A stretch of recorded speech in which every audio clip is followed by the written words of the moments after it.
जर तुम्हाला एखाद्या व्यक्तीच्या आयुष्यात काय चाललं आहे हे माहिती नसेल, तर त्या व्यक्तीबद्दल तुम्हाला चार चौघात मत मांडण्याचा अजिबात अधिकार नसतो.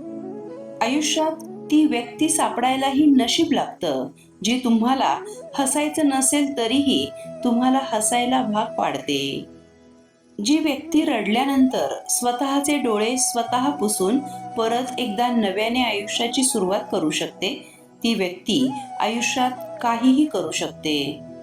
माणसाने फक्त स्वतःच्या नजरेत प्रामाणिक असावं, कारण इतरांच्या नजरेत तो त्यांच्या सोयीनुसार, मानसिकतेनुसार तर कधी छोटा होतो, तर कधी मोठा होतो, तर कधी खोटा ठरत असतो, तर कधी खरा ठरत असतो.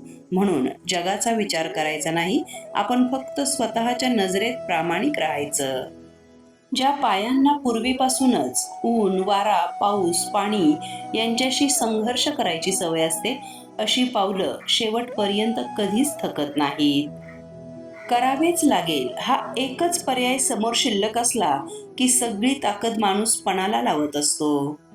एक वेळेस डोकं खाणारे चालतील, पण भाव खाणाऱ्यांना आयुष्यातून लांबच ठेवायला शिका. जेव्हा पैसे येतात तेव्हा इज्जत देखील येते, पण लक्षात ठेवा, ती इज्जत पैशाची असते, तुमची नसते. गरज संपल्यावर लोक देवाला सुद्धा विसरतात, मग आपण तर माणसं आहोत.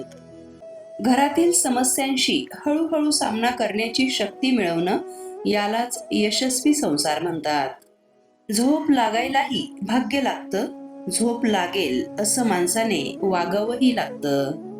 कोणी तुमच्यासाठी दरवाजा बंद करत असेल, तर त्याला याची जाणीव करून द्या, की कडी दोन्ही बाजूला असते.